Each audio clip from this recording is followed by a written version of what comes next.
You can clap some more.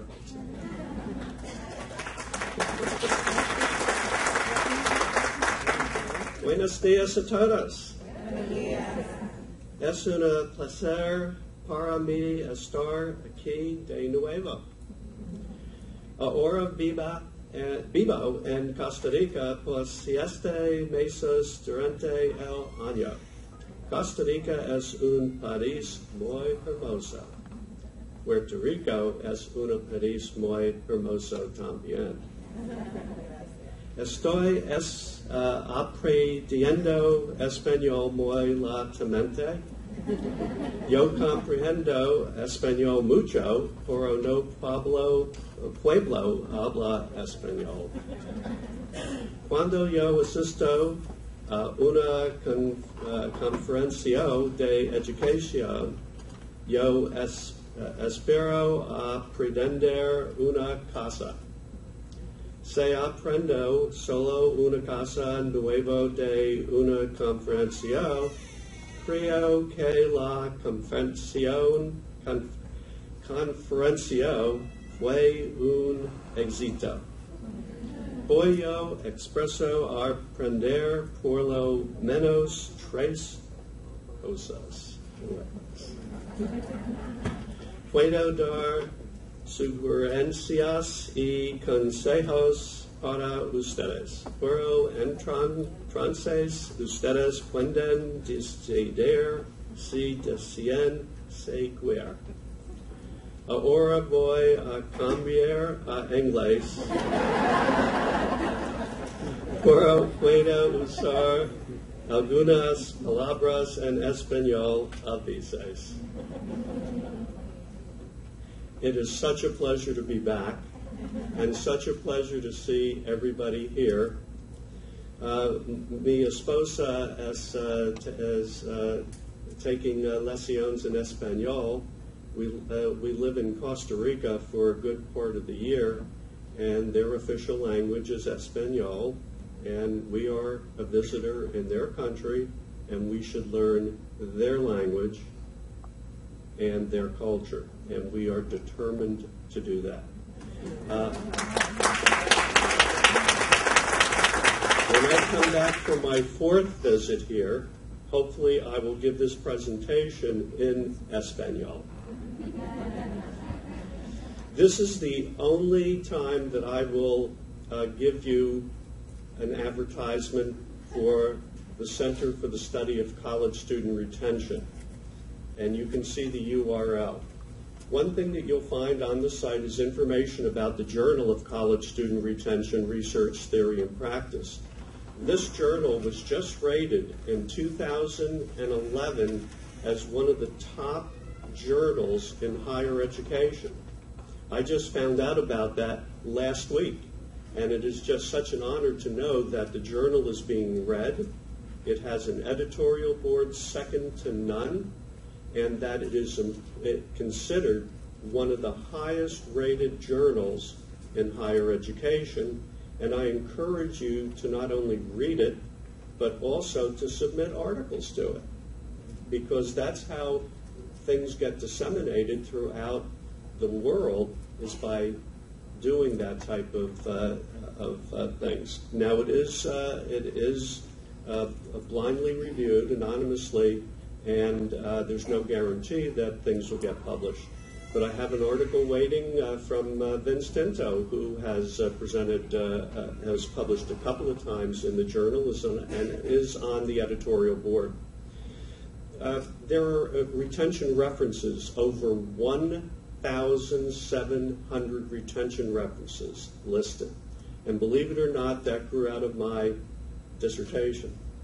And I didn't have that many for my dissertation, Manuel, but I had quite a few, and I just kept expanding it over the years. So if you need to look up anything, it is very current, and it could be very helpful to you. The discussion group, there are over 1,300 people throughout the world, New Zealand, Australia, England, all over, who are part of this discussion group. If you have a question, and it costs nothing to join this, if you have a question You could ask it to over 1,300 people, and you get answers back directly to you and to the rest of the group, and it's extremely helpful. That's all I'm going to do is say that about the center, and now let's get on with the presentation. This is a rather long presentation. If you need to take a break or to stretch, you can do some if you'd like, or if you need to use the facilities, please do so. This is what I'm planning to go over with you. The first part, I know that most of you, at least with this institution, are very, very up on the literature on college student retention, and but for everybody else who isn't, I'll go over some very, very basic things with you.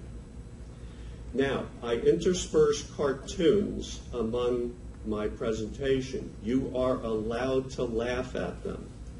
This says, weak narrative, faulty plotting, abrupt transition, weird flashbacks, but then it is a college mission statement. Now, this was one slide that I didn't send ahead of time. I have a college mission statement $2 challenge for Sistema Universitario Ana F. Méndez people who are here. This is my favorite $2 bill. I love it. Has a picture of Jefferson on the front. It has the signing of the Declaration of Independence on the back. Muy bien. I love it. It is just muy rico. And I will give this $2 bill to the first person from the Universitario Ana F. Méndez who can recite your college mission statement word for word in English o Espanol without looking it up. Here's the countdown. 5, 4, 3, 2, 1. I've only lost it once, by the way, in about 12 years. Correcto? One thing that I want to point out to everybody with this exercise, no matter what university you belong to, whether it's a system or an individual college, you should know and be familiar with your institution's mission statement. That tells people what you are and what you do. And it's very important. You don't have to know it word for word. You really don't. But you need to. I do that because I don't lose the $2 bill that way. But you need to know who and what you are. Here we have a university system and individual colleges, 4 of them now. And each one probably has a unique mission. And that mission should be spelled out, and the faculty, staff, administrators should know it. That's who you are. I used to blow off mission statements. I used to say, oh, they're a waste of time, but they're really who and what you are. And it's just very important to know that. That's the reason why I go through this.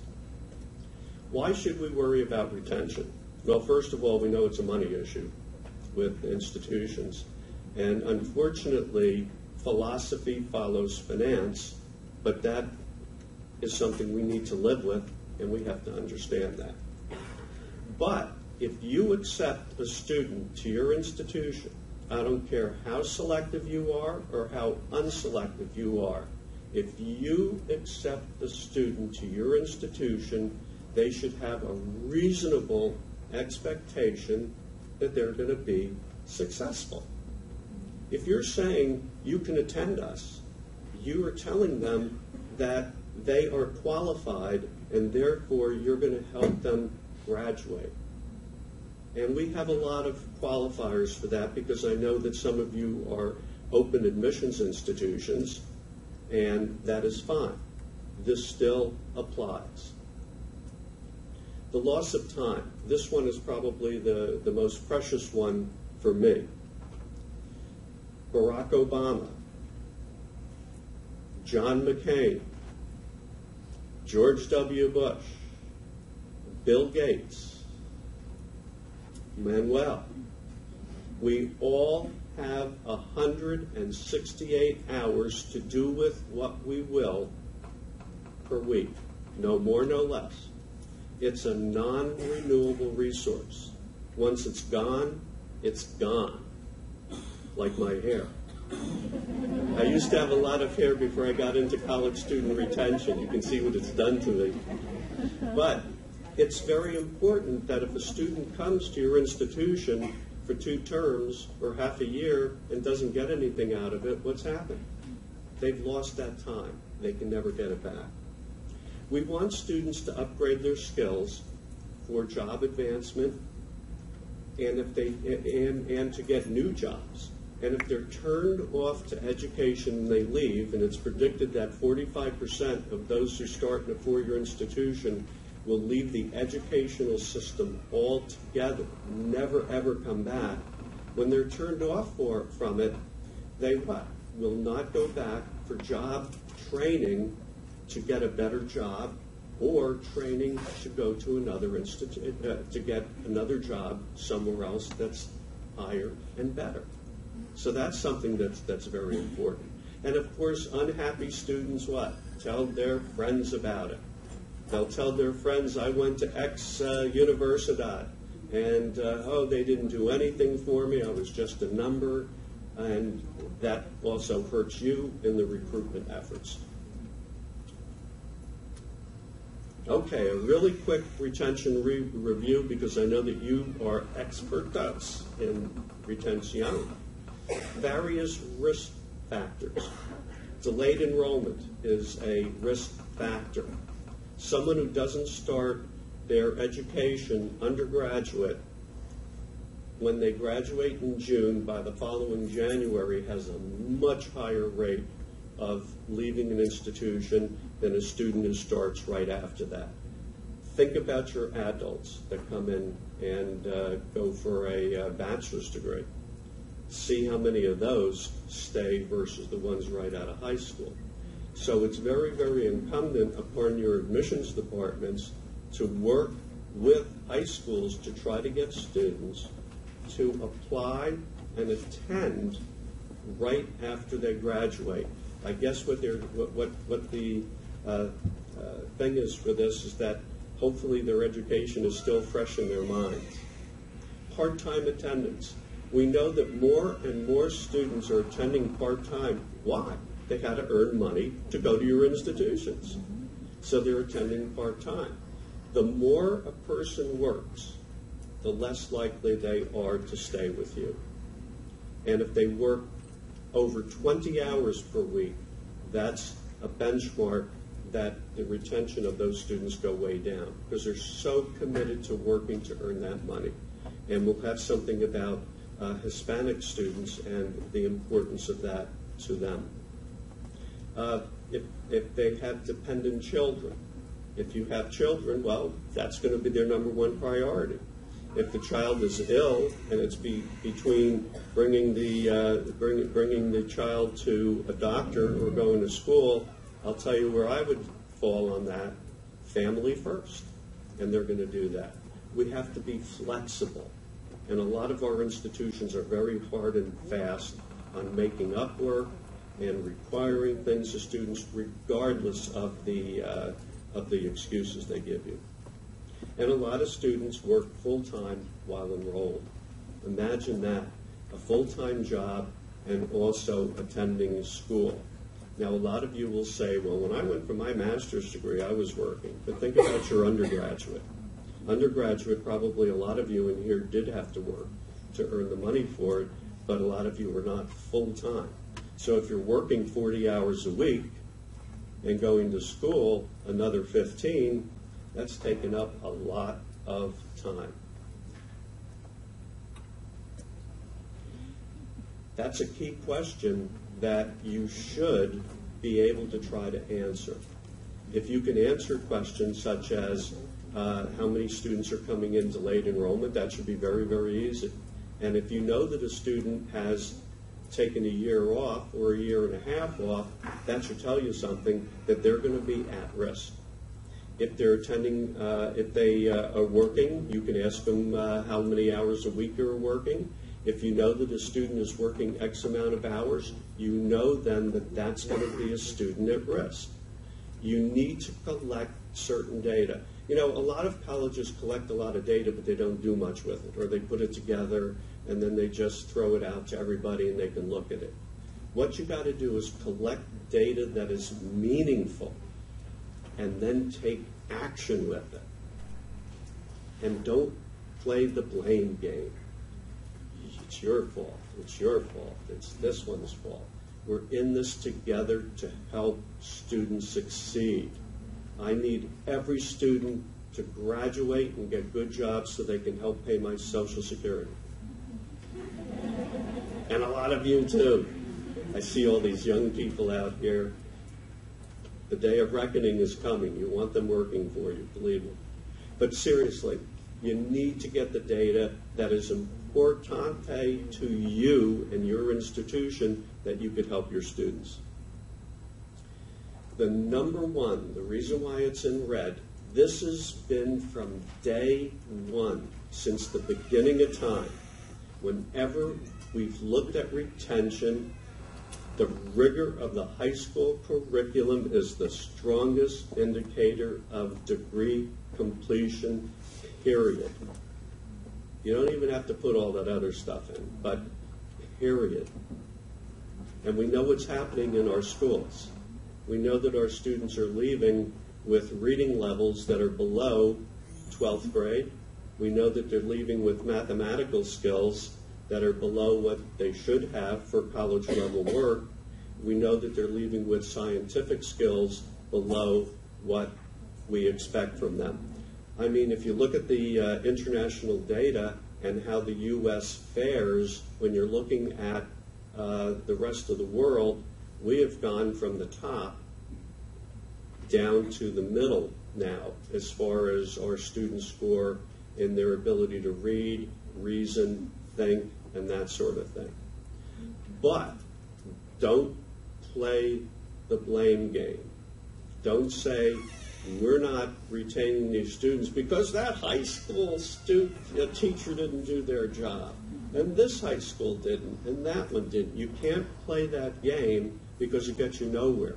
It doesn't help you retain the student, and one thing that's going to happen is you want to have partnerships with the high schools, and we'll talk about that in a little bit, where you can work with them to maybe help them improve the educational level that they give to their students.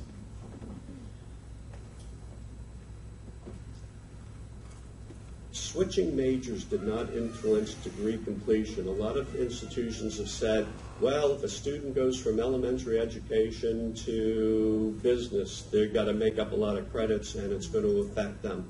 The research has shown that that doesn't. That's counterintuitive to what I always thought. And that's why it's good to get data. Because if you get data like that, just because it feels good doesn't mean it is good. And I'll give you an example of that. When I was director of admissions, we used to take in, at a community college, we used to take in 250 students the first week of classes. And a counselor came to me and said, Alan, those students fail out at a greater rate than the students who come to us early. We're wasting all our time and money and we shouldn't take those students. Well, at the time I wasn't big on retention and I just said, God, my job hinges on getting these students in, so I got to, do something about this. So I turned to her and I said, prove it. And Carol stomped off. Carol Tillman's her name. You can contact her at Westchester Community College. She'll tell you the story. She stomps off. She was angry at me. She did a study, and she found out that the students who attended late were the best students. Why? Because a lot of them went to four-year institutions, very, very bright, went on the campus and said, geez, I don't really want to be here. So I'll go to the community college for a term or two, get my feet wet, build up my abilities, and then I'll go to the four-year school. So they were actually better. When I first started the retention discussion list, that was one of the first questions that was ever asked. Our faculty is up in arms. They want to close off admissions on the first day of class. And what happened was people fired back and said, our faculty thought the same thing. We did a study on it. Not true. So even though things feel good and you think they're good, they're not always correct. It's getting data and analyzing the data and using it correctly, which is very important. The bottom one really amazed me. 60% attended more than one college and 35% attended more than two. Wow, that's amazing. And that leads to this. If 60% attended more than one college and 35% attended more than two, how do you treat your transfers? Do you have them as an add-on and say, oh, this is just gravy. If we get X amount of students as transfer and we only get X amount of new students, that'll make up for the revenue loss that we have for the new students. Or if we get a certain amount, boy, this will buoy our enrollments and give us more revenue. How do you treat these people? Or how many of your students are taking mixed or blended courses? How many of your students are taking on-campus courses, off-campus at your institution? If you have a 3-college system, how many are taking them at one college and maybe at one of your others? Are they compatible? How many are taking an internet course with your campus? We're going to be starting up here internet courses and an internet college. What happens if one of your students on this campus takes 2 courses over the internet? Are you going to tell them you're not going to take it? So that's something that you really have to look at. And how many are taking an internet course at another institution? Wow. And there's all sorts of combinations. How does this affect your students? Do you even know how many students are doing this? I doubt many people do. So what you need to do is find out, how are your students attending your institution? Are they attending it over the net? Are they attending at one place and at another? What happens if I move and I used to be at one campus, I used to be here, and now I'm at another one of your campuses? How do you know that there's a congruence between the courses here and at the other institutions? Very important. Florida has been working very, very diligently, and I know that you have a campus in Florida, on the common numbering system in the state. If you take Algebra 1 at any community college in the state of Florida or any 4-year school, the top university, Algebra 1 is Algebra 1 is Algebra 1 is Algebra 1. It's accepted at all of them. That used to not be the case, and in most states it isn't. We've had problems when I was in New York having some of our courses accepted at our sister institutions. Yet we use the same books. We had as good instructors, and that was just part of the process.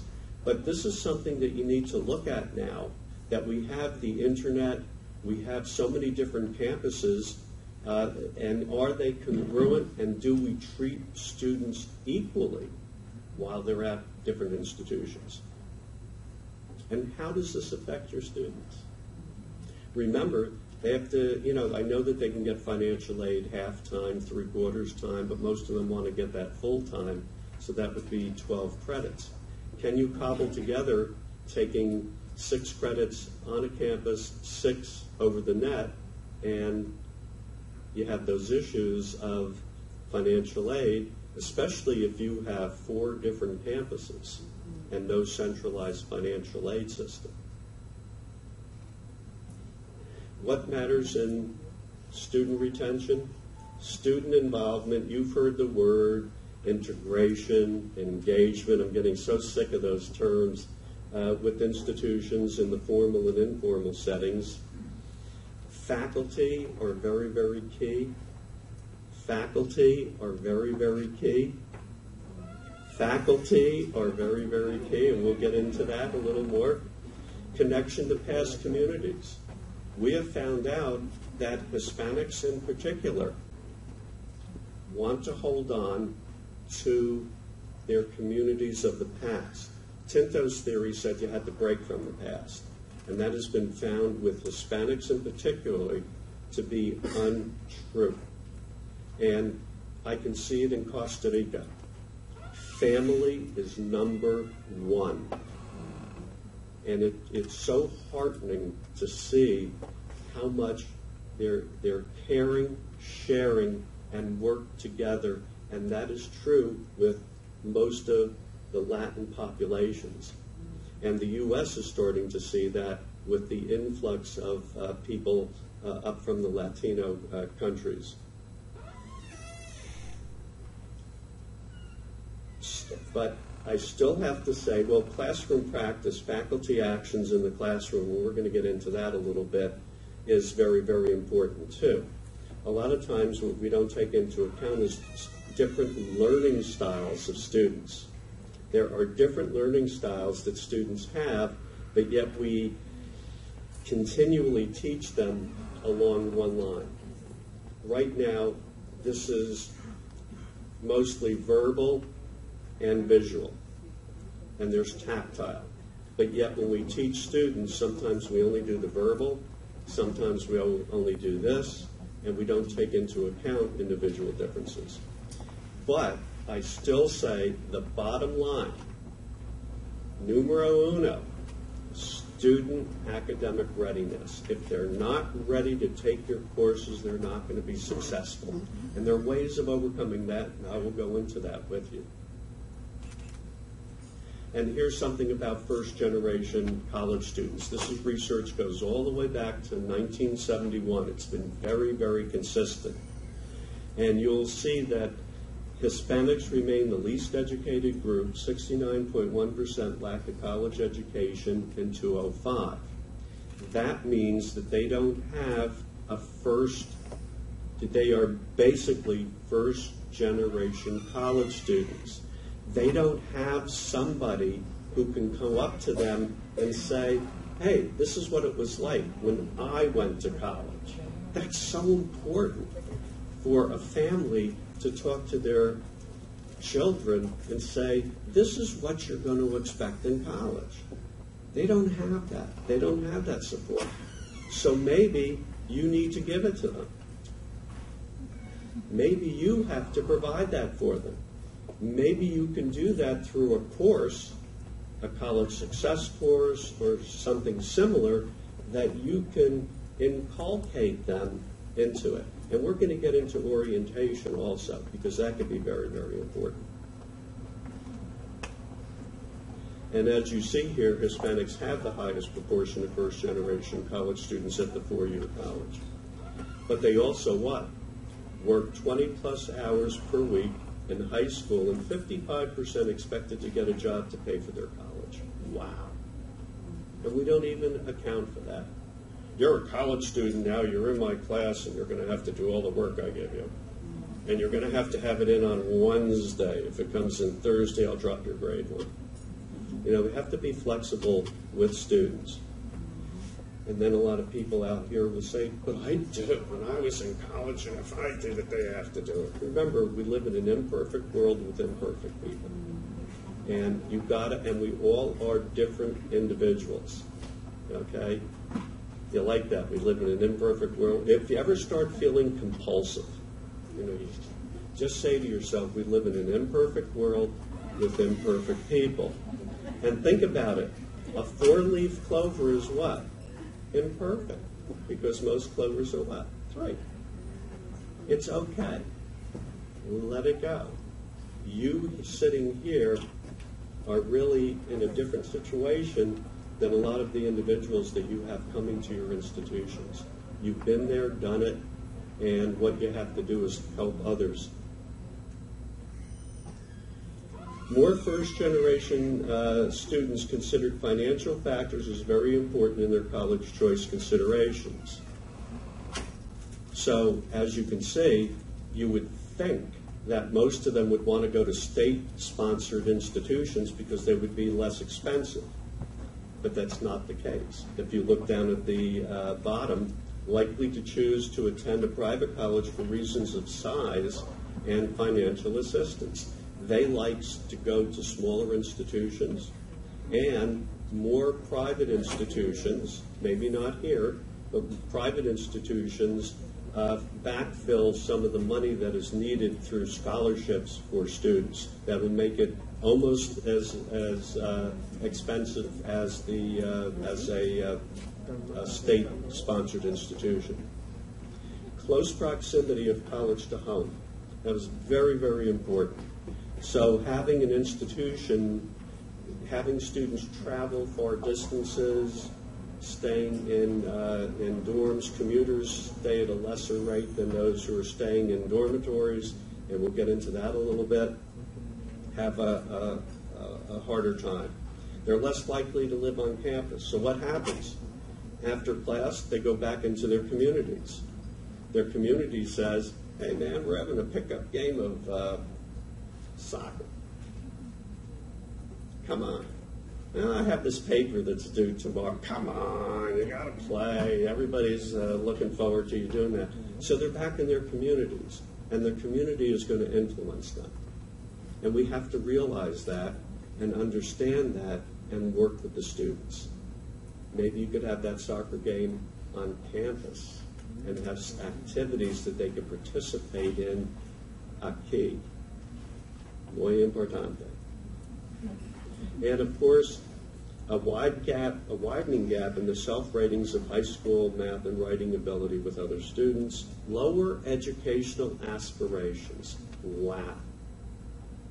We find that if you're an undecided student and not sure what you're going to be when you grow up, and we know that people change their jobs and different areas 8 to 9 times in their career, they have a much greater, they only stay at about 10%, about 90% are going to leave.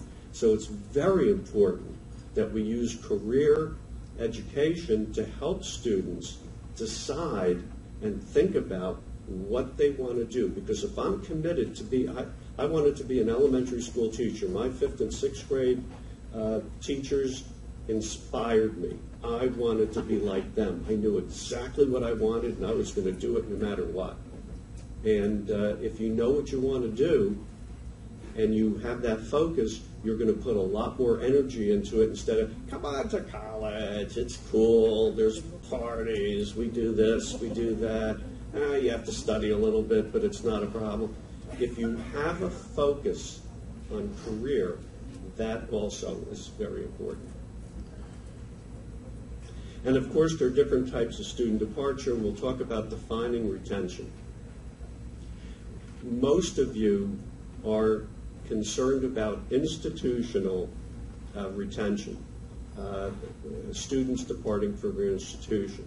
You should also be looking at some other things. You should also be looking at specific discipline or programs and particular courses. And the reason why I say that, linkages are very, very important. And I'm going to talk even more to that also. At Westchester Community College, we had a pre-algebra course. And then after students took that and hopefully passed it, they were qualified to go into the first college algebra course for college credit. And we found that a bunch of students were failing that course, and the first course. And we went back and we found out that most of these students came from one section. Whoa. So we went to that professor and we asked the professor, non-threatening, why do you think students from your section aren't doing well in Algebra 1? And you know what he said? He said, oh, I can tell you why. We were dumbfounded. He said, remember those 3, now I know that this is going to sound weird, I should say 3 hurricane days, but 3 snow days we had? Well, the makeup days didn't coincide with this course, therefore the students didn't get all of the course. I'm not surprised that they're not doing well. That changed our whole institutional policy on makeup days for when students missed classes on certain days. It wasn't the professor's fault. We thought maybe they were placed incorrectly and that sort of thing. Think about here, when you have certain weather patterns that cancel days of school, and if you have a makeup policy on those classes to make sure that you get those students into those classes. And then, of course, there's voluntary and involuntary. Most of you are looking at the voluntary. A student leaves on his or her own. The other one, college lets the student go because of low GPA or because of disciplinary issues. So those are the types. System is just so key. If a student leaves the educational system, that means they'll never, ever come back to it. And that's really, really sad, and it's something that we can do more about. Definitions. So what's in a meeting? How do you define retention? Is it similar to your peers? And I know what you're going to say. Of course, we go with the federal government standards. You can't rely on that. Who decides on the definitions? Is it local, state, federal, one or two, or all three? Who judges if all colleges are complying with the definition? Don't think that look at all the scandals we've had now with the reporting of admissions information to the U.S. News and World Report so they can get higher ratings. So there's a lot of fudging. I'm going to pick on Harvard University. 15% of their students of their undergraduates are international students. Are their GPAs and SATs included in the statistics? I have no idea. They never tell you if they are or aren't. They may or may not be. If the Sultan of Burundi's kid wants to go, I'm certain he'll be accepted, or she will be accepted no matter what their academic average is. So, there's a lot of qualifiers in here. We have a lot of special students. So the key thing is, how similar is it really to your peers? And a lot of peers won't mention the qualifications because that might make them not look as good as they should. I'll give you another example. When I was at another Westchester University of Pennsylvania, we had a summer-fall program. We used to take in 250 to 300 students who needed a little extra help to be ready to go to college. They entered in the fall.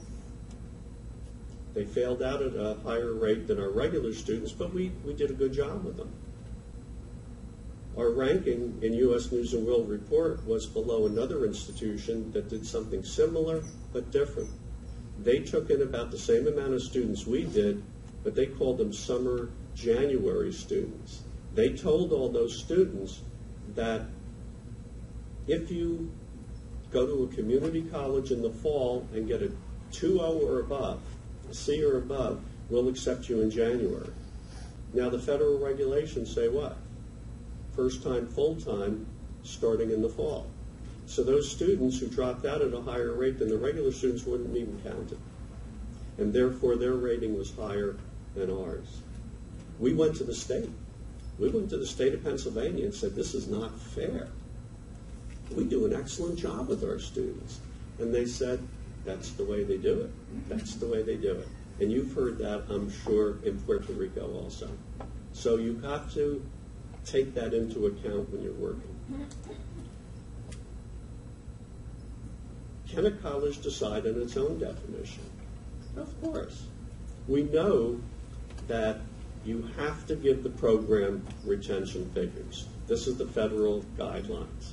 You have to say how many students tracks the full-time, first-time students in a degree program over time, 6 years or 4 year, to determine whether the student has completed the program. The feds require that. Why? I don't know. California has 55% of its students. California, 55% of their students attend part-time. So 55 out of 100 students aren't even judged. I mean, it's just ludicrous. However, Your Uncle Sam wants it, give it. But there's other things you can do. You could take a look at course retention. The number of students enrolled in each credit course after the course census date and the number of students who successfully completed the course. Why not take a look at course by course? If you have Accounting 101 and you have 10, 12 sections of it, theoretically, all of them should have a pretty similar retention rate. If the retention rate is 70% in the course and there's a section that has 30, I'd look into that. And you don't have to be threatening to faculty to do that either. So that is something you might want to look at. And you heard me mention before about how courses link together. If a student passes Accounting 101 with an A, B, or C, they theoretically should be successful in Accounting 102. Are they or aren't they? Are your courses linked properly? And that's something that, who's in charge of that? Faculty. You've got to work with faculty. You could have faculty groups looking at that to make sure that the courses link together. And then there's student retention. If a student does not enroll for 2 consecutive regular semesters, it's just me, determine whether the student has achieved his or her academic and or personal goals. If I go to your institution to learn accounting, and I take Accounting 1, 2, Intermediate 1, 2, and I said, wow, this is cool. I now know what I want to know, and I leave. Is that attrition? I don't think so. And that's where you could put the qualifiers when you're doing your statistics for the federal government on program retention. You can say that 30% of our students surveyed said that they had met their goals and left the institution. That's not attrition. And then, of course, you can give a student a college specific. You can say, hey, look, the type of student we have coming to our institution is from X communities, very low level. The literature says that if you retain 20%, that's great, and we retain 25%. That's better. You know, everything is relative. You have to keep things in perspective. You really do. Okay, off we go on our retention journey. Okay, wait, did anybody laugh at that? I love that picture. This is one thing that I've been preaching for years. For intervention programs and services to be successful, they must be powerful enough to affect change. We have all these intervention programs that take place when? Midterm. So a term is, let's say, 15 weeks. I identify a student at midterm, 7th week. I send the name into who knows where. They get a hold of the student in the 8th week and find out that he's reading on a 9th grade level and he needs to be in a 12th grade level reading. If anybody can remediate that student in 4 weeks to go from 9th grade to 12th grade reading, hire them. Pay them $120,000, $50,000. It just doesn't happen. And that's what we do with these quote-unquote early warning systems. We identify students, we give an intervention, the intervention is very late in the term, and the student is still not successful. So that's something that why I put that in. You know, it's the same thing with the doctor model. You have a sore throat, you go to the doctor, he gives you 100 milligrams of penicillin 4 times a day, you take it, nothing happens. You call the doctor back in 3 days, and the doctor says, well, let's try 500, because the 100 wasn't powerful enough. You take it, you feel better. You get better. And what does the doctor say? Take all of your medicine, because he wants it to be continuous. And what we don't do is we never continue on with our intervention programs with students. We front load it into the first term, they do well, and then we just say, well, we've done our jobs. And that's something that I'm also going to get into here on how we should really extend what we do for students. It says, now this may look easy, but neurosurgery is really, really hard. I'm not going on until you'll laugh. No, I'm just kidding.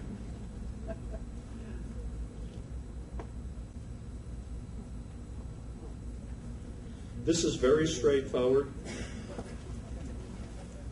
and this is really not the main part of the presentation, believe it or not, but everything starts where? With assessment. With assessment. You've got to know where your students are before you can place them into programs.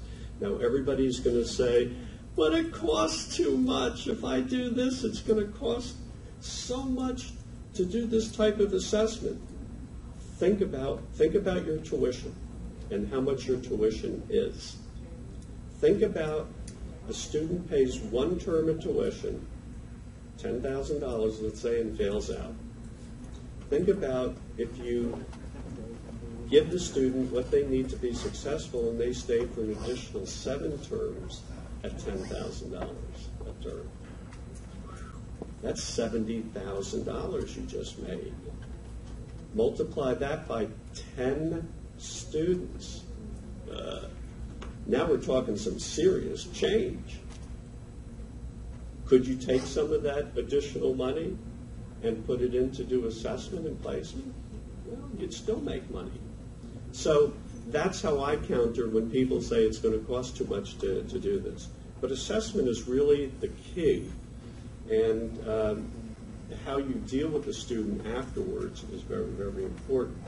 Now, the formula starts with the premise that the student comes first, not you, the student. We lose sight of that.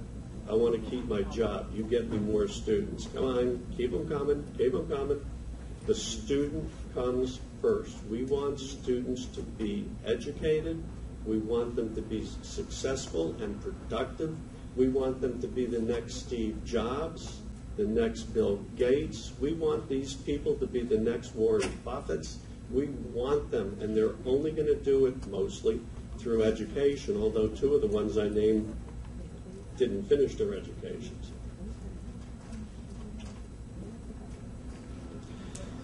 Now we're getting into some new things. What are the skills necessary to be successful in your foundation courses? What do I mean by a foundation course? What are the courses a student would take first when they come to your institution? What are the skills? What's the reading level of your textbooks? How many of you are faculty? Raise your hand. How many of you could tell me what the reading level of your textbook is? Nobody I've ever asked this to in an audience can say that. So you don't know if it's at a 10th grade level, not sure if it's at a college 1 level, college 4 level. You have no idea. But you do know that the student doesn't have the ability to read it.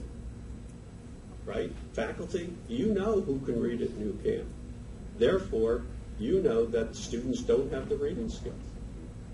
Writing skills. What kind of writing skills does your course, your first courses, demand of students? Do they need to be able to get agreement? Do they need to be able to write a paragraph? Do they need to write a 3-page paper? Does it need to be in a certain style? Does it need to have critical thinking? Faculty need to identify the skills necessary and the competencies necessary for a student to be successful.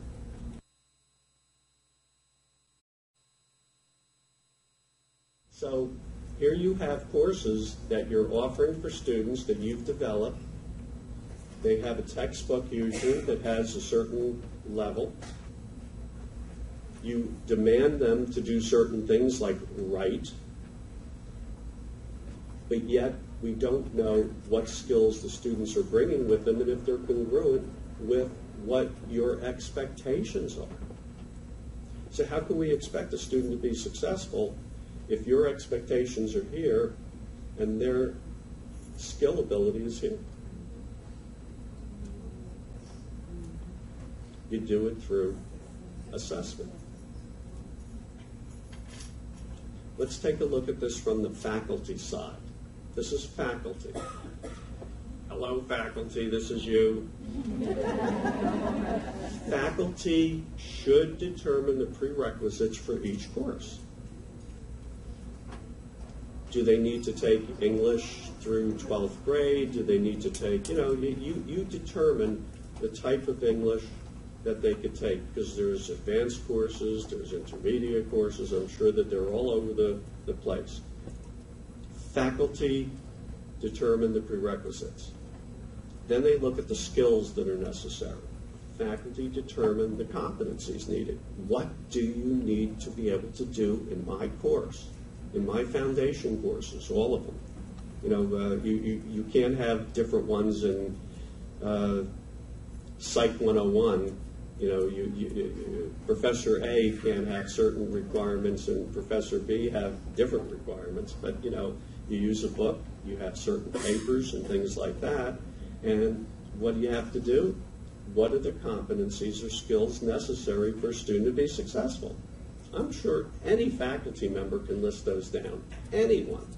And there is a formula for figuring out, I don't have it, but there is a very basic formula to determine the readability of a book. Very, very easy formula to use, and you can determine what your book is.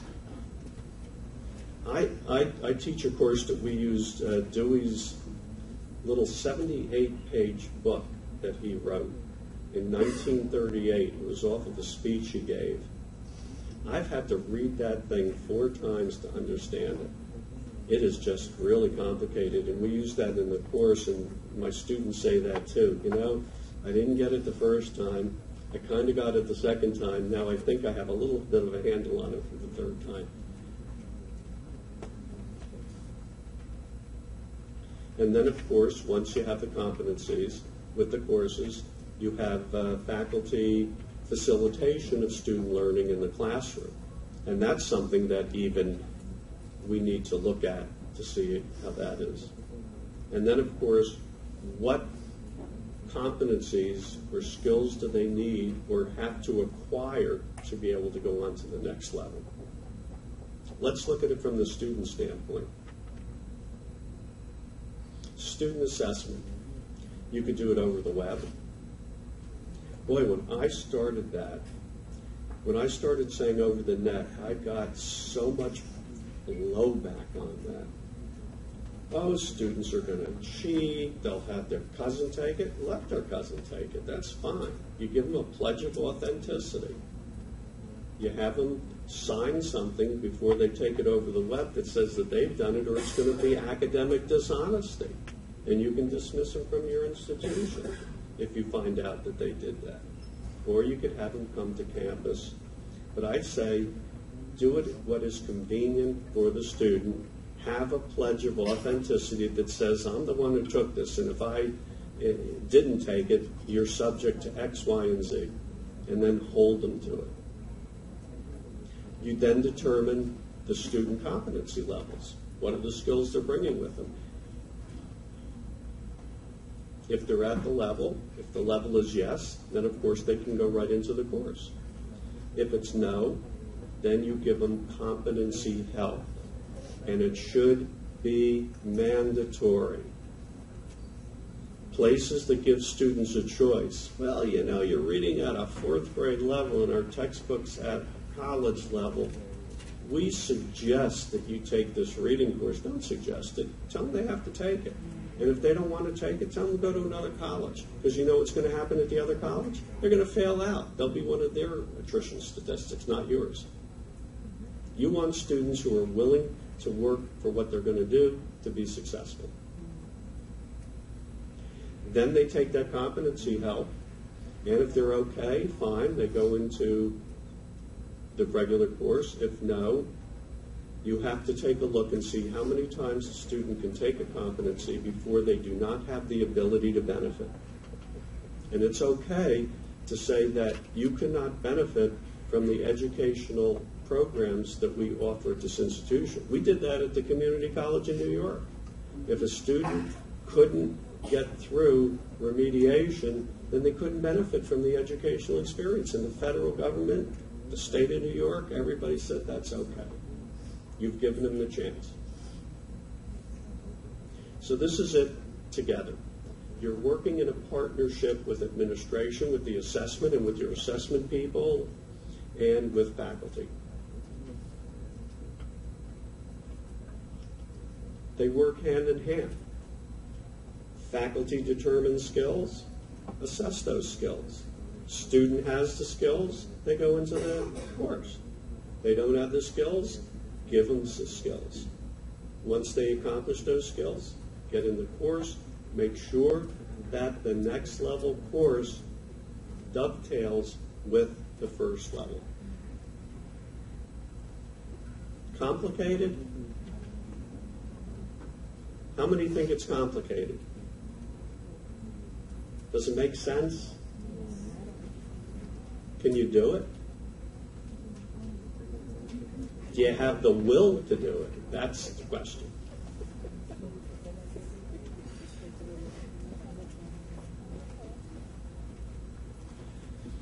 So, student assessment gives student competency level with course competencies, provide student course placement. They'll either be in the college level or developmental.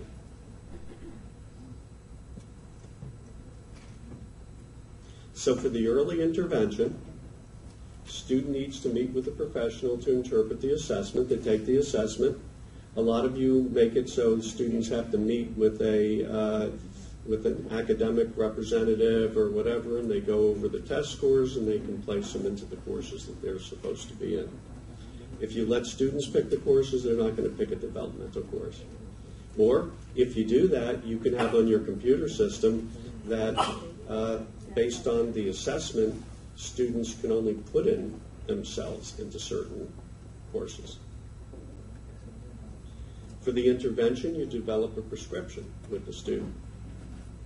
You can restrict them on credits, attend campus, off-campus programs, and you really get to know the students. And I'm a big one for partnering with off-campus.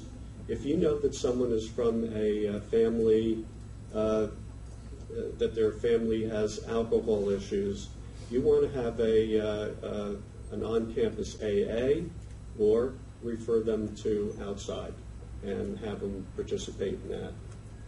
You also have to have follow-up, and you have to keep the faculty informed of what you're doing with their students. One thing that we seem to forget about is that faculty actually care about their students. They really do. Faculty are very caring people, but they want to be kept informed of what's going on. If they give a student, let's say refer a student for certain things, they need to be kept informed of what you're doing with them. I know you're going to say confidentiality and FERPA, and there are some issues with that, but a faculty has the need to know what's happening with their students. Let's take a look at a student who needs remediation and talk about a little different way of delivering those remediation. You heard me talk about modules and how we should give it in pieces. Let's say this is the course competencies that you see here, and they're faculty determined. Reading level is 12th grade, grammar. I just put these down just as an example. You have two students. Student 1 is missing 2 of those 6 competencies. There could be 12, there could be 15. That's up to the faculty to determine. Student 2 is missing 4 competencies. What do we do now? We take student 1 and 2 and we put them at skill 1. We put them in a developmental course starting at the beginning. What do the students do? They complain. I already know this stuff. I know the skill that you're trying to teach me.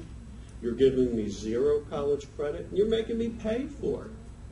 And that's one of the biggest things that I hear from students, faculty, administrators, that students need the remediation, and they complain because they get no college credit for it, and they have to pay for it.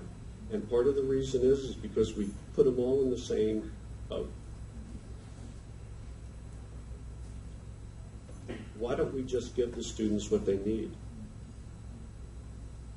For student 1, they only needed 2 skills, skill 5 and 6.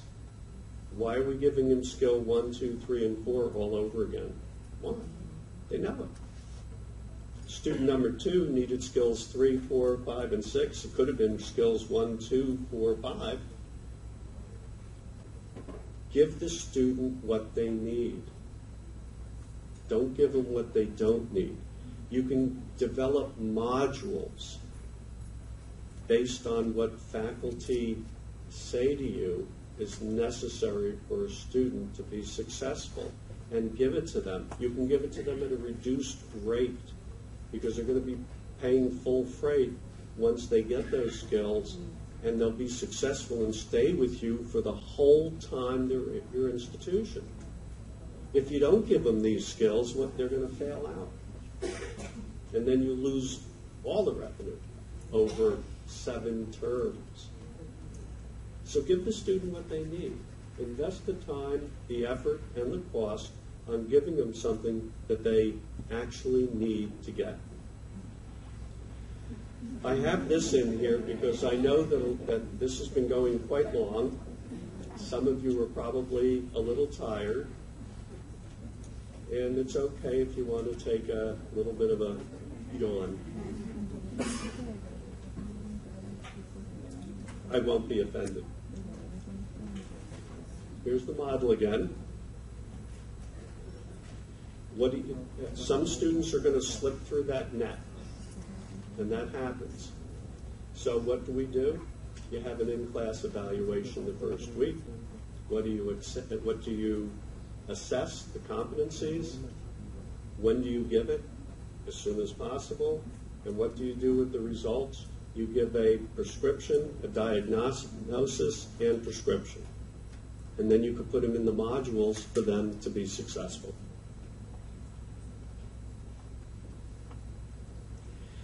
Faculty know their students. Faculty knowledge of students, it's amazing. A faculty member who has taught more than 1 year, probably 3 or 4, you could walk into, an administrator could walk into any faculty classroom the first week, probably the 3rd or 4th meeting, and go up to the faculty member and say, can you tell me what students are not going to be successful? And I'll tell you, they can go, oh yeah, this one's not going to be, that one's not going to be. It's just incredible with good faculty members that they can do that. We never ask them to do that. And when we do ask them to do it, we ask them to do it so late in the term, there's no chance that the student is going to keep up with it. So what I'm saying is you need to have an intervention right away, very early. And you've got to follow up with faculty. One of the biggest complaints I get is, yeah, I sent the name in, I told them about this student, and they never got back to me on what they did. And that happens. And you've got to have a communications loop. It has to be intensive, and to meet regularly to be effective, must be focused on the identified problems.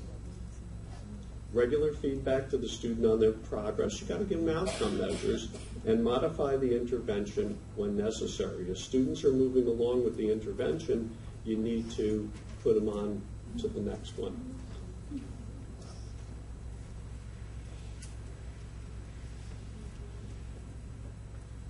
It says, sure, a C is disappointing after straight A's, but wasn't that a trend overdue for a correction? It's like our stock market. So, does it work?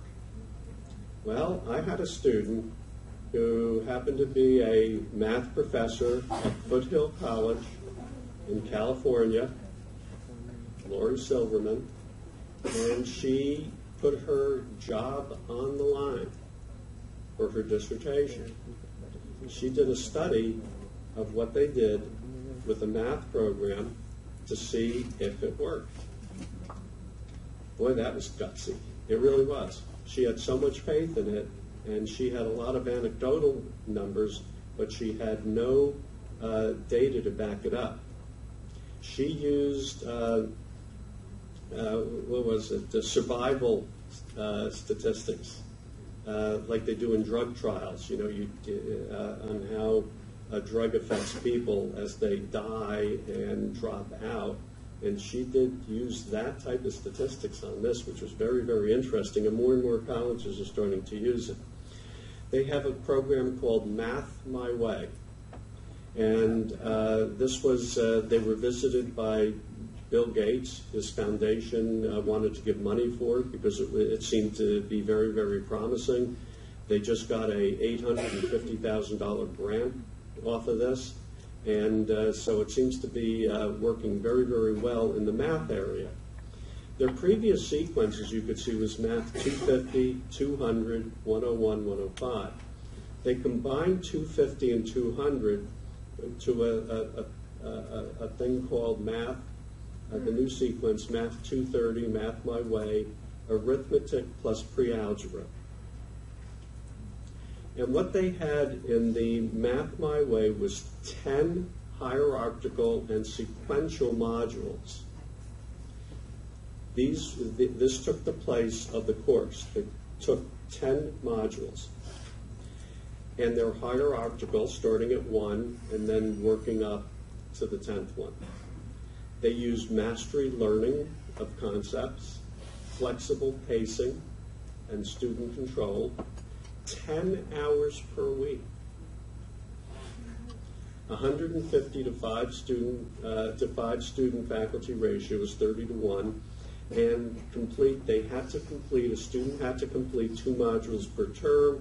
They had peer tutors, and they had what was called a spiral assessment.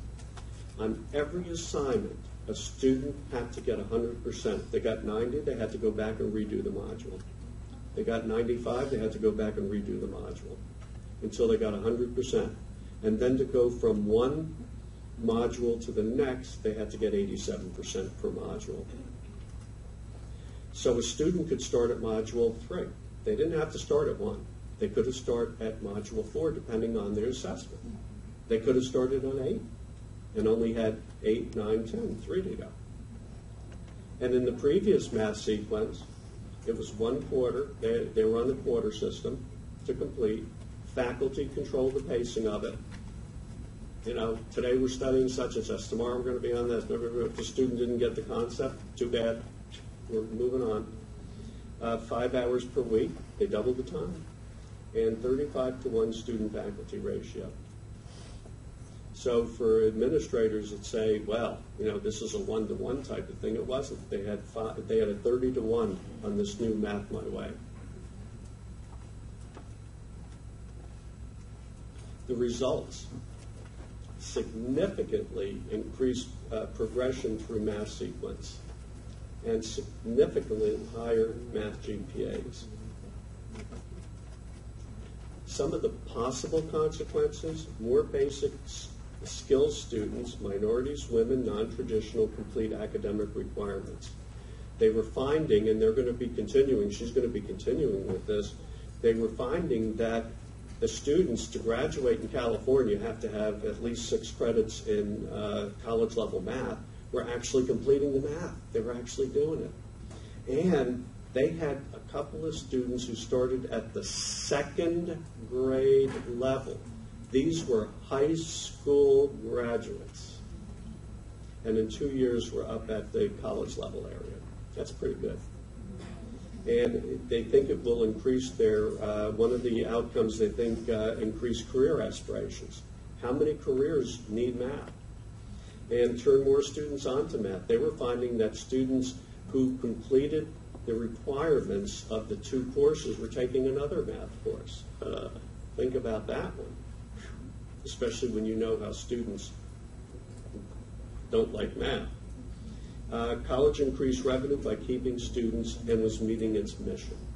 Instead of students failing out, They were keeping all these students because the students were seeing progress. They were getting what they needed. They were being successful in it. They were moving on. They can see themselves progressing. Therefore, they stayed longer to the institution, and the institution was increasing revenue. She put her job on the line on this, which was just incredible. And if anybody's interested in it, they can contact Lori Silverman at Foothill College, and she'll be more than happy to talk to you about Math My Way. Okay, this says, I didn't say I think you're on to something, Nigel. I said I think you're on something. No, I don't get that. Let me explain that again. No, I'm just kidding. So when we're looking at what I was just talking about, if you really think about it, there's always reasons why we can't do it. And what I always say to people, give me the reasons we can do it. And I'm trying to, I guess, lighten the fury at me on some of the questions you might give me, because I don't have all the answers. If I had all the answers on retention, I would be somewhere else. I would be overlooking everybody and helping.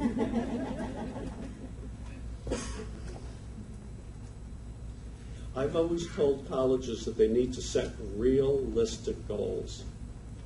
And what concerns me is when a college says, our retention rate from first to second year is 50%, we want to increase it to 95% within 2 years. Well, that might be a little unrealistic.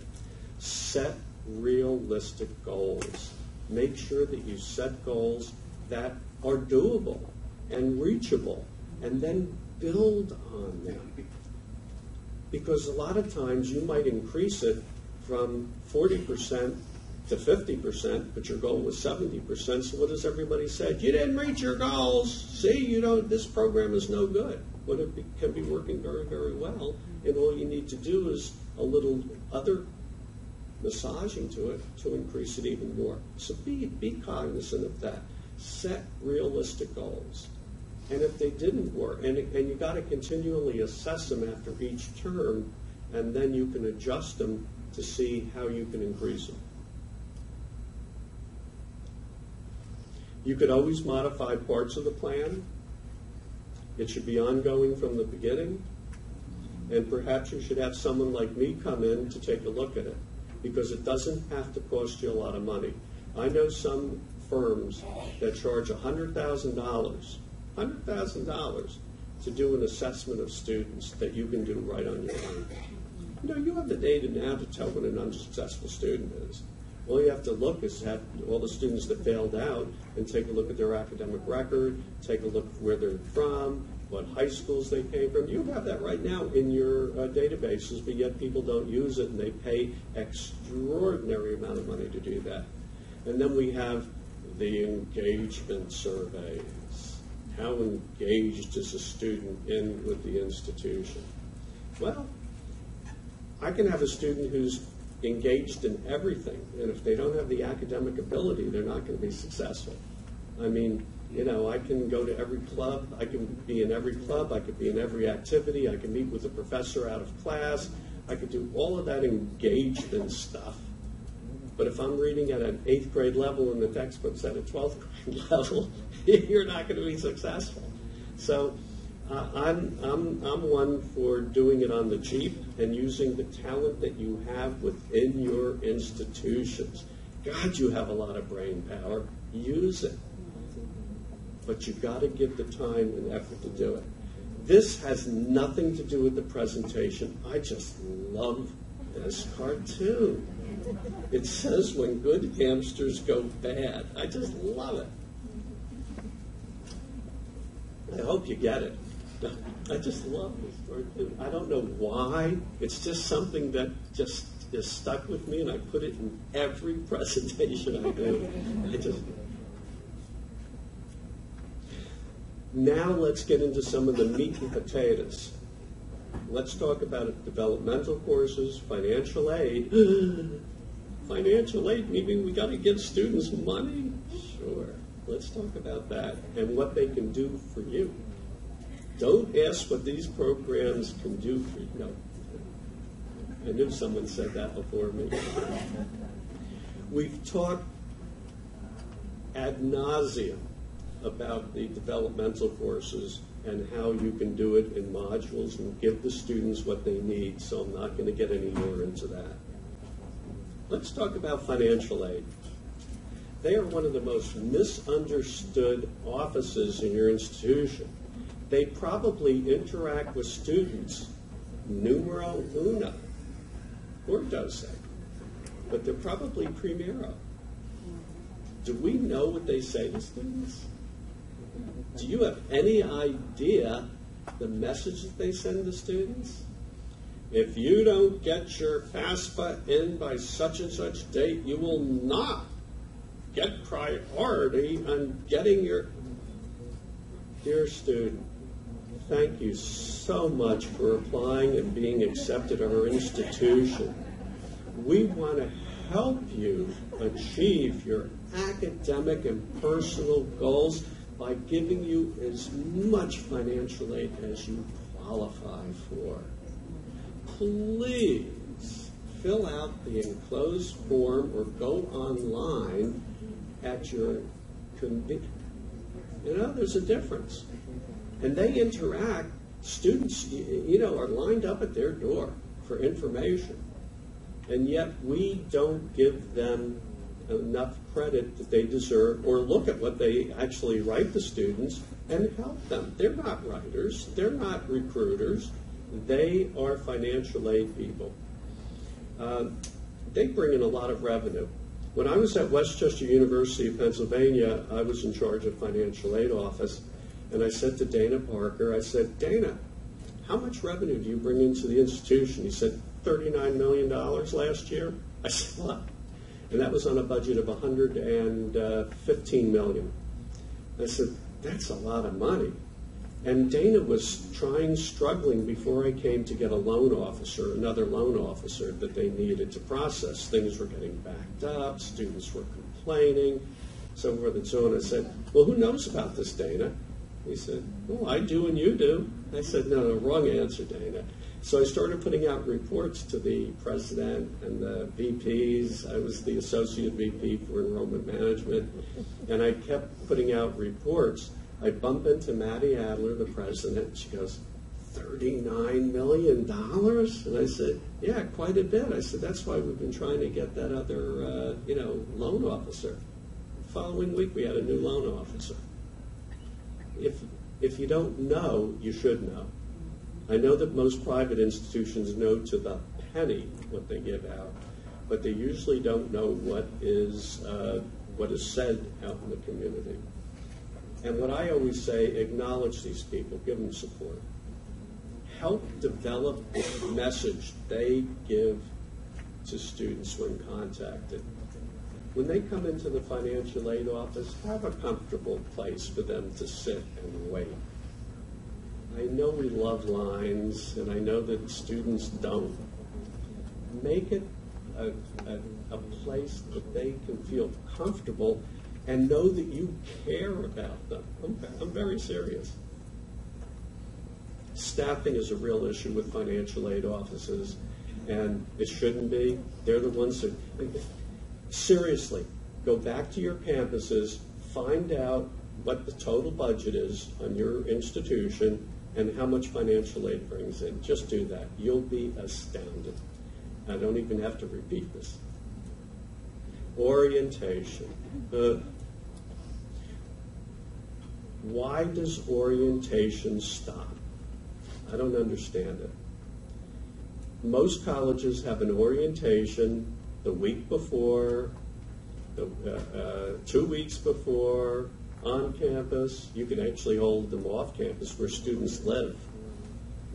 You might have to actually go into a community and hold it. Can you imagine you have a cluster of students from X part of the island, and instead of making them come here, you go there and have an orientation there?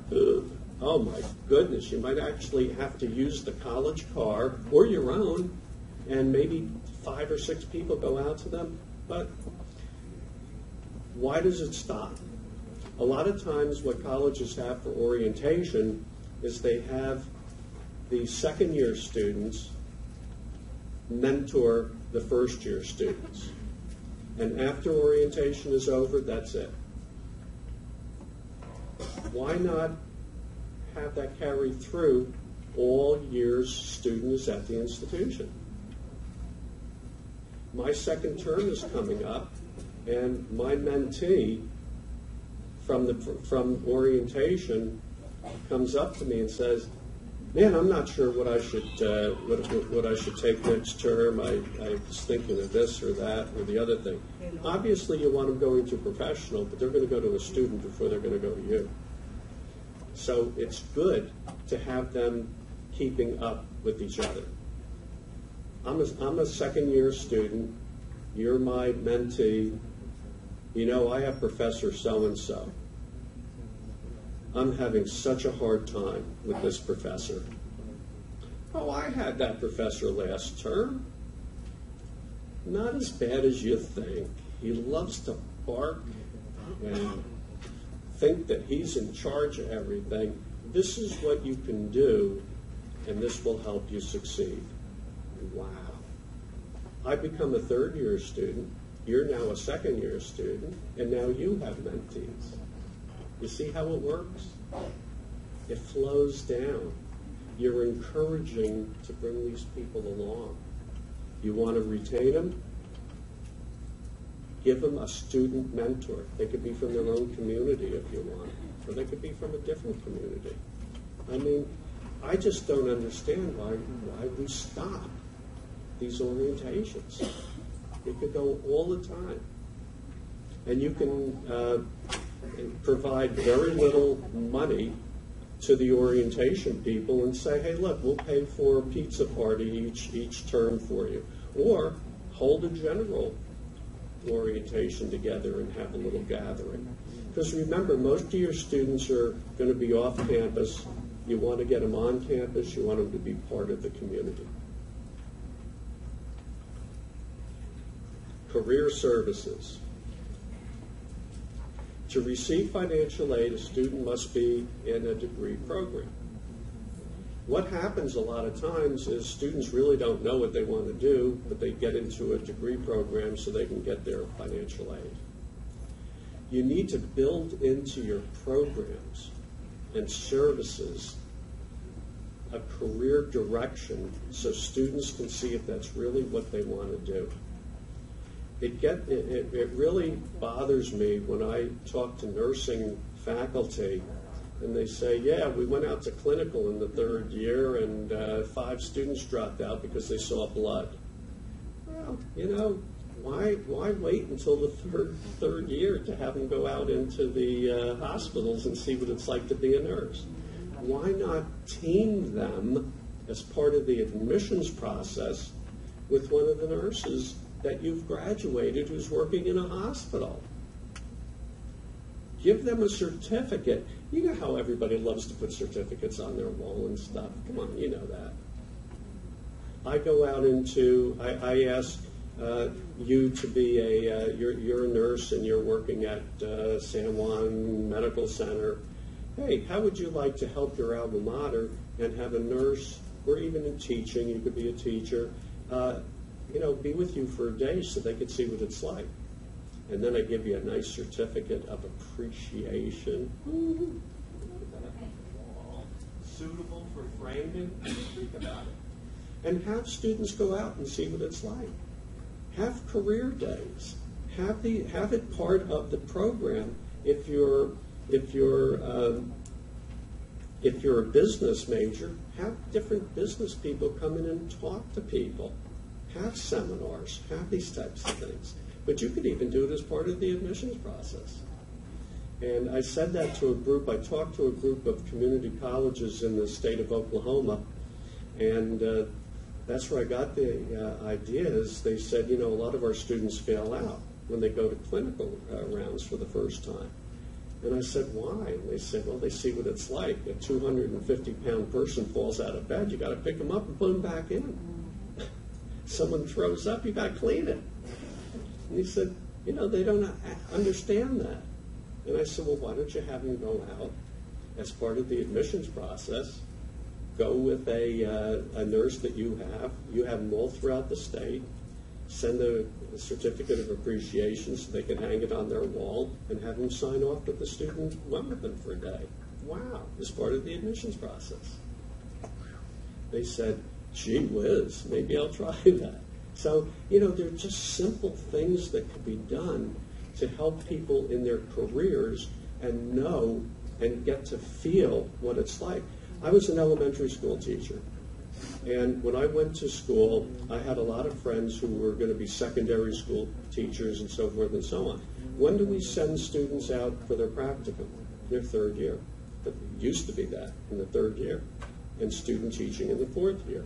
I had a bunch of friends who went out in their third year in their practicum, and they said, holy something or other.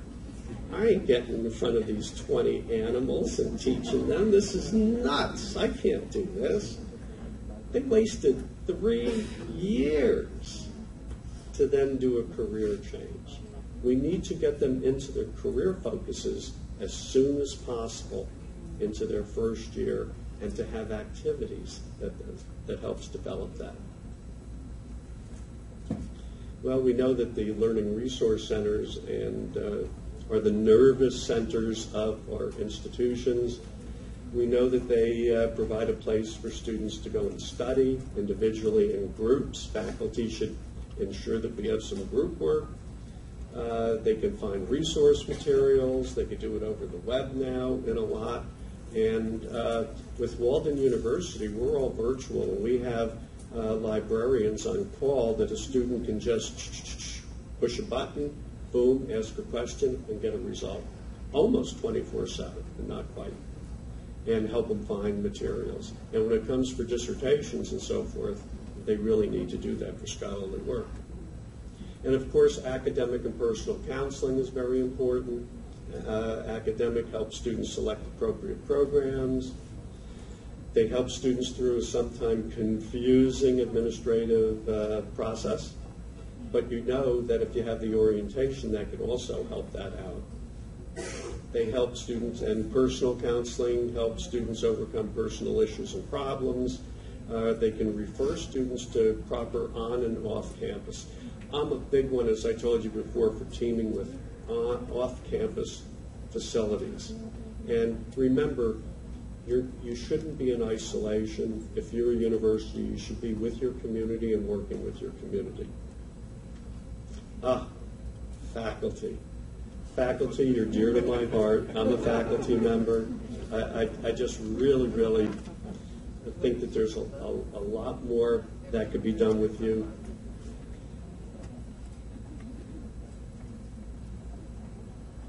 It's when we have competing interests with faculty for research, publishing, and committees, I always think about the professor who's up for reappointment, and they're sitting in their office. They have to get a publication out by Friday, and it's now Thursday, and there are 4 students who have questions to ask. Now, for students to ask questions, keep my job. For students to ask questions, keep my job. You know which one's going to have the priority. So that's something that we have to realize. We have to value faculty in the promotion and evaluation process for their involvement with students. Faculty are not trained to be teachers. Rather, they are trained to be experts in their chosen field. I almost wrote an article about the things that when I was an elementary school teacher, I had to take methods courses, how to teach language arts, how to teach math, how to teach science, how to teach all different subjects, because they are different on how you teach those with students. We don't require that of faculty members. We hire them because of their skills and abilities and knowledge in their field. We don't know if they can teach or not. We assume that someone coming out of a teacher ed program does because they've been through all the methods courses and this thing. Faculty don't need to. That's why a lot of colleges create centers of excellence where they can teach faculties methods of student learning. Think about that. Somebody who's good teaching a business course or even a mechanical engineering course or whatever, they don't even know about student learning. They might not have had to take psychology. They might not have to have taken sociology. They might not have taken those type of courses. That leads to teaching practices. We need to be aware of the type of students we have in our classrooms. We need to be aware that there are different types of learners. I'm an auditory learner. That's why I have my hearing aids. You tell me something, I retain it. My wife is a visual learner. If I tell her something, Barbara, we call her Barbarita in Costa Rica. Everybody calls her Barbarita, little Barbara. But I talk to Barbara and I ask her to do something. 99 out of 100 times it doesn't get done. If I write it, close the window, it's done. She says to me, she writes to me and hands me, close the window. I put it aside. She tells me, it's done. So I know that. I'm an auditory learner. She's visual. And we have those types of things in our classroom called students. Some of them are visual, some of them are tactile, some of them learn better in groups, some of them learn better individually. But yet we try to teach them all the same. We need to vary the way that we teach in our classrooms. If we vary the way we teach in our classrooms, you cover a multitude of these students, and they'll learn better. The big thing when we started going to groups is people said, well, people are going to cheat. The students are going to cheat. The ones that don't know this stuff are going to take advantage of the ones that do know everything. What we have found out that students use their strengths. I have a strength as part of that group. I give that strength to the group. And it works in synergy. It really works well together. That's why faculty practice, group work, individual work, combination, faculty availability, very, very important. You've heard so much about learning in classroom communities, learning communities, and they're very good. They can be very helpful. In a commuter institution, you can have them in your classroom. Very important.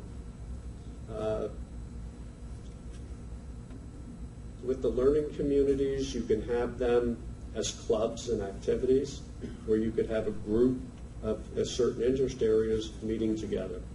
You could have one group by curriculum. You could have the business club. You could have the chemistry club. You should have this, that, and the other thing. If you haven't tried it, do it. Outside the classroom, clubs, sports, keep in touch with the learner. Email them. Web-based classroom discussions, cafeteria learning resource center. When I used to teach a course before the days of the internet, after I taught the course, I used to go to the cafeteria. I'm a coffeeholic, so I would go get coffee. I'd sit down, 3 or 4 or 5 students would join me. They saw that I was a person. I had a family, just like them.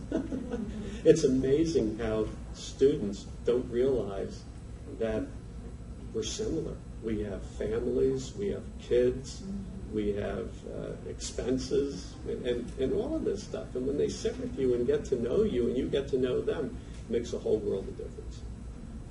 And nowadays with email, I'm teaching a course now on social change. And what I do is I just get an email out to everybody. How you doing? Do you have any issues? Is there any problems? You know, the assignment is due on Sunday. Here's some tips for you. Let me know if you have any questions. One button goes out to 21 students. And I usually get back maybe 1 or 2. Thank you very much for caring.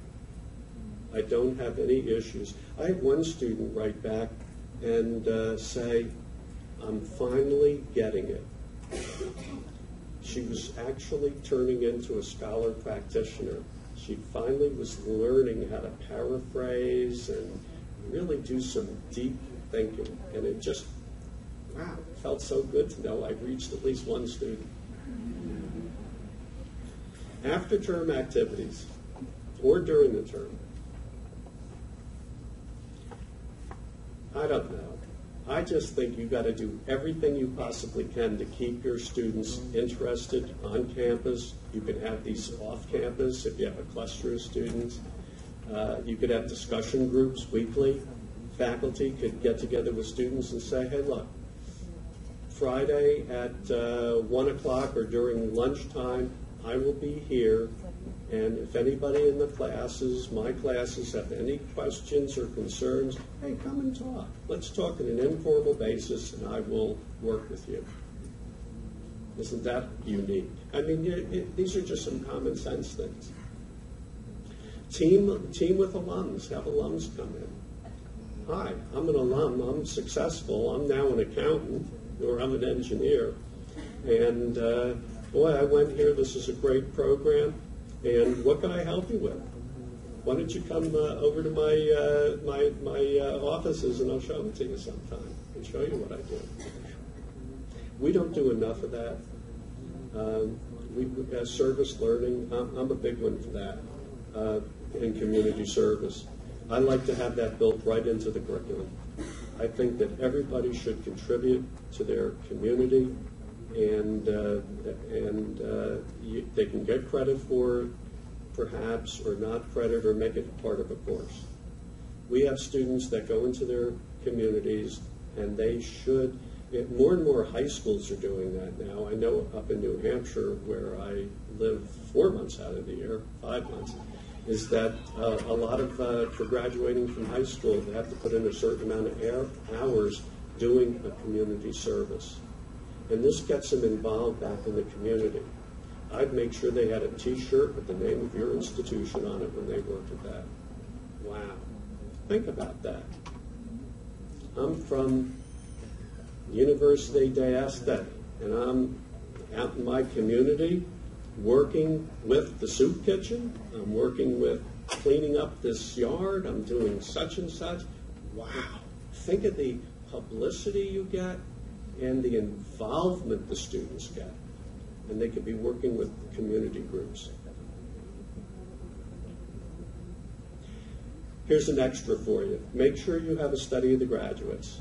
I think that's also a requirement, a federal requirement. And what you need to do is make sure that you have the study, and you should also say what happens to students who do not graduate, the ones who transfer, the ones who leave, and the key thing is how do you measure your successes and failures? What do you do to help students succeed, and how successful are your programs and services? You need to take a look at it. The great man himself, did you see? He just wrote my model down, my formula. No, I didn't teach him everything he knows. Maybe I should have. Just remember that for intervention programs and services to be successful, they must be powerful enough to affect change. Retention equals early identification plus early, intensive, and continuous intervention. You've seen that. Just remember, it's a partnership and a synergy between faculty. Administrators are not your enemy. Faculty, they really aren't. If you work in partnership, there's nothing you can't do. Administrators really do value professors and faculty and what they do. They really do, because you are the heart of an institution. The vast majority of the budget goes to faculty, and the faculty educate students. They are your friends. For intervention programs, Seidman says for intervention programs and services to be successful, they must be powerful enough to affect change. It's all about the teaching, learning process and student readiness.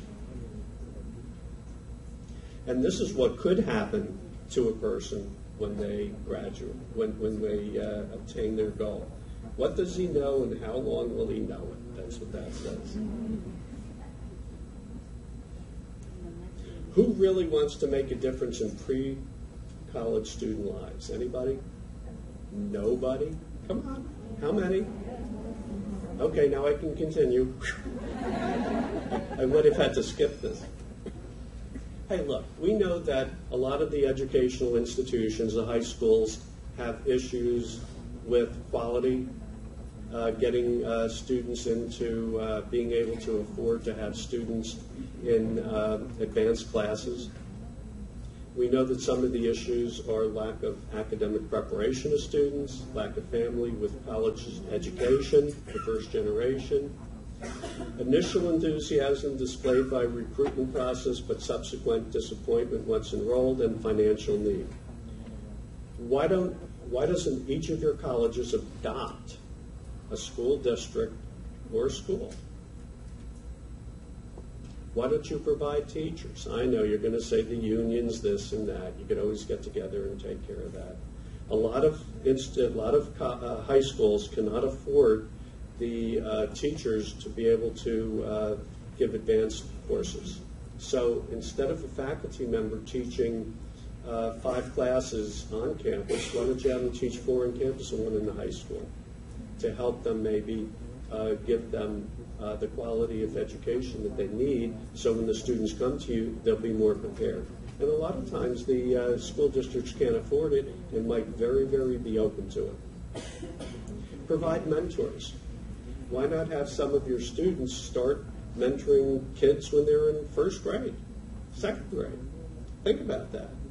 Think about a student who's on your staff, goes back into his community or into a different community, gets together with a student in the school and helps tutor them and mentor them through English, math, whatever. And then goes to the family and says, you know, I've been working with Jamal. We've been working on his math. We've been working on his English, and he's really making a lot of progress. Hey, by the way, we have a lecture on campus that's going to take place on Friday night or Saturday. Why don't you come and be my guest and come on the campus? Wow. You get them to see the college. You start enculturating them into the process. And this can work all the way through a kid's high school career. Think about the readiness issue that you would be taking away by having mentors. Think about how you can have your students who are especially in the teaching field get right in there and help out. I mean, it would just be tremendous experience. You can tie it in to the community service aspect if you were going to do that. And of course, the bottom one, I wasn't even going to say it, provide aid, but maybe a student who's been in the process with everybody earns a certain amount of credit financially when they come to your institution. If they've been in the system for 4 years, you're going to say, boy, we've been mentoring you for 4 years. We know that you're a prepared student. We're going to give you a tuition break of $1,000 or $500 for your first term or second term. Wow, that's really cool. There's so much you can do to help out with your students, and there's so many things that one person can make a difference. A lot of people have asked me, why did you go to work with Walden University? Well, they're the only for-profit that increased enrollments last year. They are the one of the 3 that were singled out in the Harkin report, saying that you should be following what they're doing. And their mission is social change. Everything we do, everything, has to lead to social change for the better good, to help people succeed, and to make life better for people. That, to me, is so key. That's why when I said to you, when my esposa y yo are in Costa Rica, and Spanish is the major language spoken, is the language, official language in the country, we have to learn that. We're not going to bend our will to a country, an independent country. If we want to become a part of that citizenry and part of that country, we have to learn their language and their culture, and I'm serious about that. And that's why with social change, and the change each and every one of you could make with students, every student that leaves is a life unfulfilled. And every student that leaves the educational system and will not come back is a person that is not going to achieve their personal goals. And there's just so much we could do as educators, as administrators, as faculty, staff, to help these students succeed. And finally, I also say, don't make it any harder than it really is. There's always reasons you can give why it won't work and why it won't happen and why we shouldn't. I mean, that's what most people say to me. I had someone actually come up to stand up and say, we did a cost analysis and it's cheaper for us to recruit another student than to save them. That floored me. And I said right back to that person, I said, we're not talking widgets, we're talking people. And if you don't help a person become successful, we're talking about flesh, blood person. And if you're just going to throw them away like that and bring in more and toss them out, that's the wrong way to look at it. And it really is. But anyway, what I always say to my students when they overthink things is don't make it any harder than it really is. I'd like to thank you for your time. And, of course, we have all sorts of questions.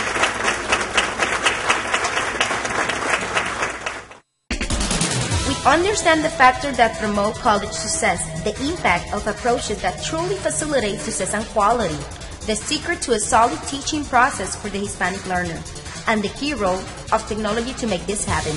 Hence, an opportunity to propose, find, and integrate innovative technology solutions to education. We go beyond higher education. We strive for a higher vision. Visit us at www.hets.org. HETS Consortium.